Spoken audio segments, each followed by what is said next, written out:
So this is a TikTok from a student at Michigan State where the shooting took place later last night. As of now, 3 have officially died. 5 are injured in critical condition. And what's going to happen more often, given the preponderance of mass shootings in this country, is that this TikTok user, who's a student at Michigan State University, was also a survivor of another mass shooting, the Sandy Hook shooting in Newtown, Connecticut, when she was in elementary school. And here she is describing what it's like to live through 2 mass shootings in her lifetime. So the reason I'm making this video right now is because it is almost 1 a.m. and I am currently directly across the street from where the shootings at Michigan State occurred. I am 21 years old, and this is the second mass shooting that I have now lived through. 10 years and 2 months ago, I survived the Sandy Hook shooting. And when I was crouched in the corner in school in Newtown, Connecticut on 12/14/12, I was hunched in the corner with my classmates for so long that I actually got a PTSD fracture in my L4 and L5 in my right lower back. I now have a full-blown PTSD fracture that flares up anytime I am in a stressful situation or anything occurs that's aggressive like that.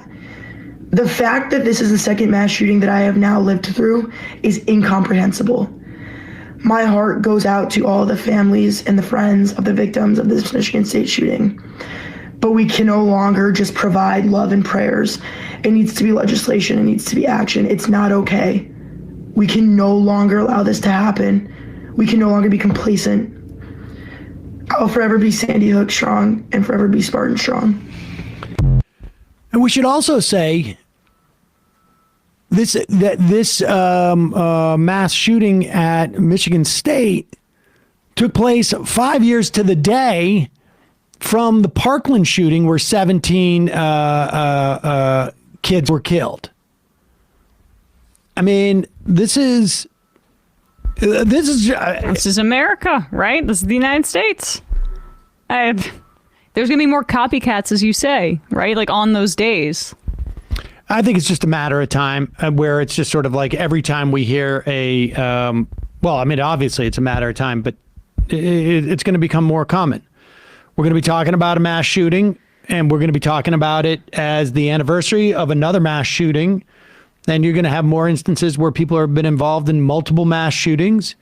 And, this is the reality of this country. And frankly, I got to be honest with you, I think there's some things that we can do legislatively.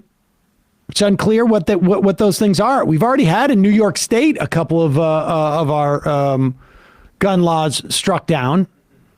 They're only going to get more aggressive in striking down gun laws. It's not going to get better till we get a different Supreme Court.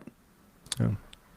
I mean, Ben Shapiro's out there saying, well, it was a black shooter, so of course it becomes a gun control conversation. It's like, I think it should be there, like a gun control conversation obviously needs to be had in this country, but also like, what conversation do you want to have? Like, should we just pass a mental health Medicare for all, which would, I don't know that would necessarily address all of the problems with guns in this country, because I think like fundamentally, like, that's what happens when you have a lot of guns is people get shot. But we should at least be getting something out of that. But the conversation just gets short-circuited entirely before we even get to that. Totally. But if you look at there's a video on YouTube, mental health. I just lost it. Mental health. Oh yeah, here it is. Mental health professionals speak out on Medicare for all. And all of them are like, the main obstacle I see to caring for people is when it comes time to set up payment. Yeah, I mean, when right-wingers talk about mental health, it's just a way to distract from targeting the manufacturing and sale of weaponry in this country. We're saying that and mental health care via Medicare for all, single-payer system in this country.